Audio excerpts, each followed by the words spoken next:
हायकोर्टानं एका लोकप्रिय अभिनेत्रीच्या संदर्भातला FIR रद्द करताना एक कठोर टिप्पणी केली आहे, जी प्रत्येक महिलेसाठी प्रेरणादायी आहे. काय आहे हे प्रकरण आणि न्यायालयानं काय म्हटलंय जाणून घेऊयात. नमस्कार, मी अक्षरा चोरमारे आणि आपण पाहताय लोकमत. तर मल्याळी अभिनेत्री श्वेता मेनन विरोधात अश्लीलता पसरवल्याचा आरोप करत एका सामाजिक कार्यकर्त्यानं तक्रार दाखल केली होती. श्वेताच्या काही चित्रपटांमधली भूमिका आणि कंडोमच्या जाहिरातींमध्ये काम केल्यामुळे अश्लीलता पसरवत असल्याचा दावा त्या व्यक्तीने केला आणि माहिती तंत्रज्ञान कायदा म्हणजेच IT ऍक्ट आणि अनैतिक व्यापार प्रतिबंध कायद्याच्या संबंधित कलमांखाली FIR नोंदवण्यात आला होता.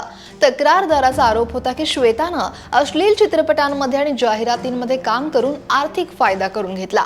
या FIR विरोधात श्वेता मेनननं केरळ उच्च न्यायालयात धाव घेतली. न्यायालयानं सगळ्या बाजू ऐकून घेतल्या आणि एक महत्त्वपूर्ण निर्णय दिला. हायकोर्टानं अभिनेत्री श्वेता मेनन यांच्यावरचा FIR रद्द केला. न्यायालयानं स्पष्टपणे सांगितलं की तिच्या चित्रपटांमधल्या भूमिका किंवा जाहिरातींमधलं काम हे माहिती तंत्रज्ञान कायदा किंवा अनैतिक व्यापार कायद्यांअंतर्गत अश्लीलता ठरत नाही.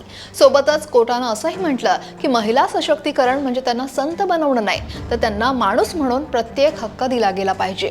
यासोबतच न्यायालयानं असंही नमूद केलं की ही तक्रार श्वेता मेननची प्रतिमा मलिन करण्यासाठी आणि तिला association of Malayalam movie artist या अध्यक्षपदाच्या निवडणुकीतून बाहेर काढण्यासाठी दाखल केली गेली होती.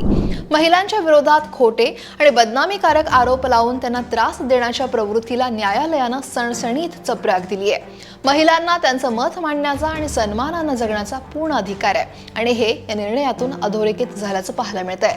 11 मार्चच्या आपल्या आदेशात हायकोर्टानं सुद्धा म्हटलंय की कोणत्याही आधाराशिवाय किंवा ठोस पुराव्याशिवाय महिलेची बदनामी करणं हा सामाजिक हिंसेचा एक धोकादायक प्रकार आहे. हे बोलायला सोपं असलं तरी त्याचा परिणाम कधीही न संपणारा असतो.